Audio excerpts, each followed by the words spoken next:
In the past few weeks, we had a chance to learn about the Inuit and other Aboriginal people in history class. Today, we decided to expand our knowledge by researching their religion, their beliefs, and their culture. So, my friend and partner Emily was lucky enough to interview a shaman who we will later learn has an important role in the tribe. A few of their gods. Here is the interview. Thank you for your time today. First question I have for you is, what is your religion called? Our religion doesn't really have a name, but we believe in animalism, which means that we believe that everything has a soul or a spirit. Humans, animals, and inanimate objects. And we are a polytheist religion, which means we believe in more than one god. Yeah. What happens when a spirit dies? We principally believe that a human body is made up of three parts: their body, mind, and soul. When someone dies, we believe that only their body is gone. That is why a newborn child is named after a deceased, so the soul can be carried into the next generation. Yeah. Okay. However, hunting is a different story. We have a very special ritual so that the animal's spirit will let itself be sacrificed into its reincarnated life. Also, when hunting seals, the hunter must give it fresh water, usually melted snow, and spit in its mouth to quench the spirit's thirst. When a polar bear is hunted, we hang its head towards the direction of where the other bears are going, so that its spirit can find a way back to its pack. After 5 days, the bear has reached its pack, and we sew the eyes and nostrils shut so that the head will no longer have to deal with the sight and smell of us, the disgusting, awful, horrifying humans. And who controls these animals? I do. The water ones, at least. And who are you? I go by many names, but the most commonly used is Sedna. I create and control all the sea animals. How did you do that? My father was a well-known hunter. It was one of his greatest skills. Everyone wanted to marry me, but I refused, until one day a foreigner came in. We were happy together. He offered me nice fur coats and hunting that could last forever. So when I eventually wedded him, he took me to an island, and that's when I discovered that he wasn't a foreigner at all. He was actually a strange bird man. He couldn't hunt anything, only fish. I was so unhappy. So one day, my father decided to pay a visit to this island.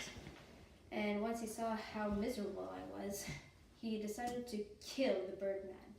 However, we didn't consider that the Birdman had friends that wanted to avenge his death.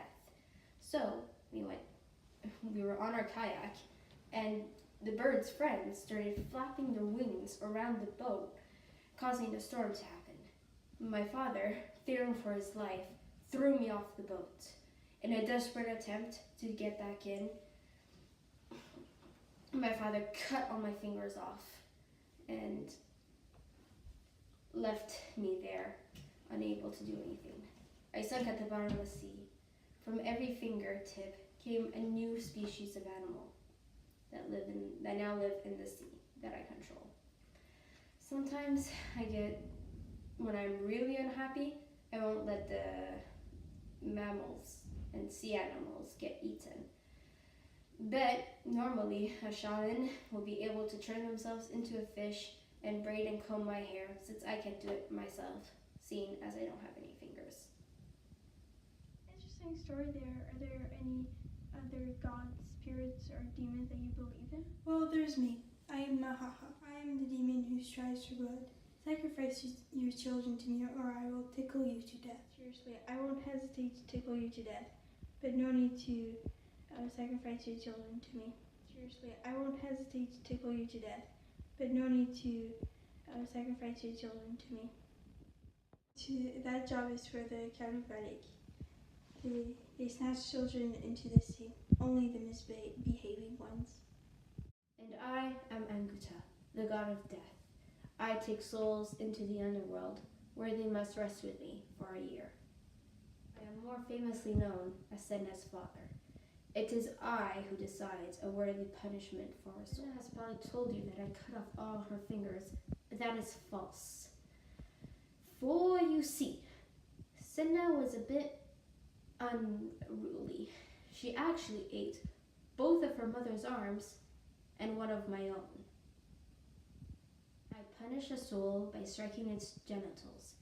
It could be for more than a year, depending on how bad the soul was.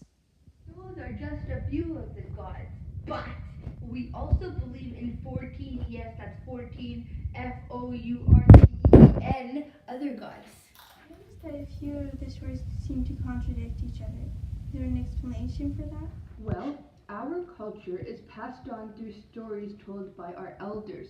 Elders are old people, like your grandmother. They're old, yeah. There's no sacred book like the Bible? No, we learn about our culture orally, okay? So it's normal if a few stories don't add up, and let's be real, nothing in life ever adds up, except for my fingers, because 5 plus 5 is 10. Anguta has mentioned something that I would like to add on to. What do you believe for life after death? As you know, we believe that everything has a spirit. So after death, one's a spirit enters the spirit world. Yes, the spirit world, because we're awesome, have power over the spirit world. We have many dance rituals that we use to attempt communication with the drum roll, please. Anyone? No. The spirit world. No, I should have just given myself a drum roll. Anyway, the spirit world. Drums are really important to us, by the way. You'll probably hear that at some point. How do the spirits get displeased? Well, like I mentioned before, we have guidelines to respect. For example, we, the women, are prohibited to sew caribou skin on ice or in igloos during winter. Also, we aren't allowed to eat sea mammals and land mammals in the same meal. We also believe that the spirit of the animal is found in the bladder. This is why we keep the bladder, and after rituals we throw it in the sea. This way the spirit will be able to find a new body and let itself be sacrificed once more. How do you become a shaman? Well, as an apprentice, I had to go into a trance where I meet either a dog or a polar bear. How I become a master. I have to wander in isolation until I meet a spirit in human form. The spirit will offer me wisdom and strength. When I get back, I am trained by a magician who teaches me about cures, weather control, and prediction of the future. How old are you when you become a shaman?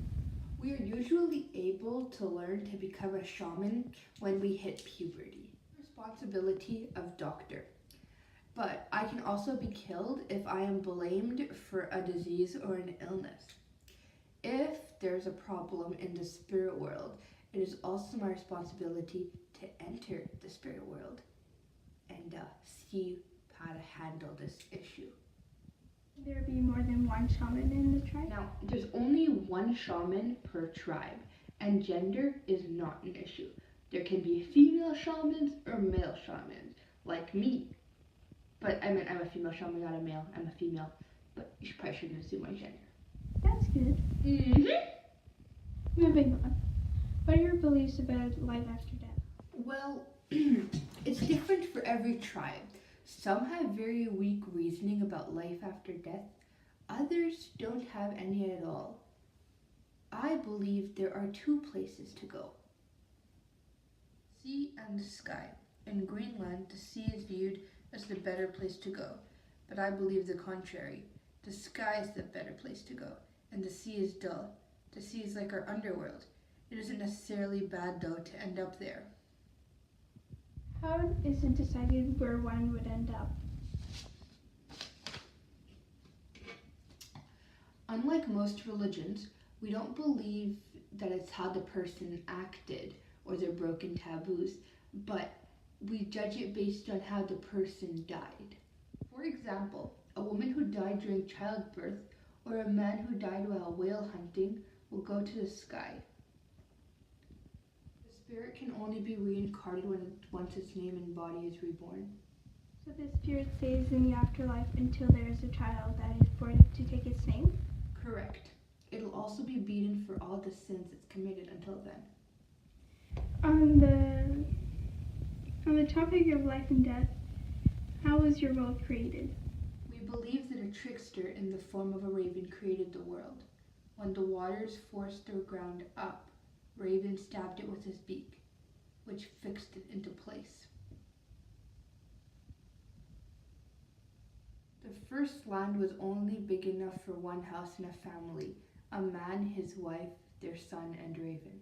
For some reason, the dad had a bladder hanging over his bed.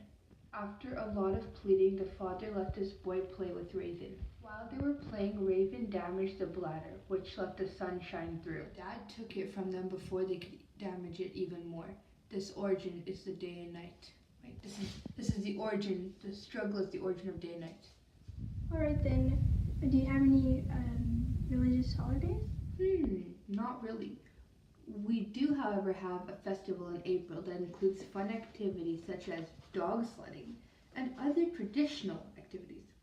This is called the Tunic Time Festival. It doesn't have anything to do with our religion, though.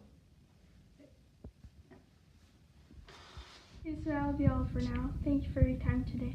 It's no problem. If you have any more questions, you can ask them now.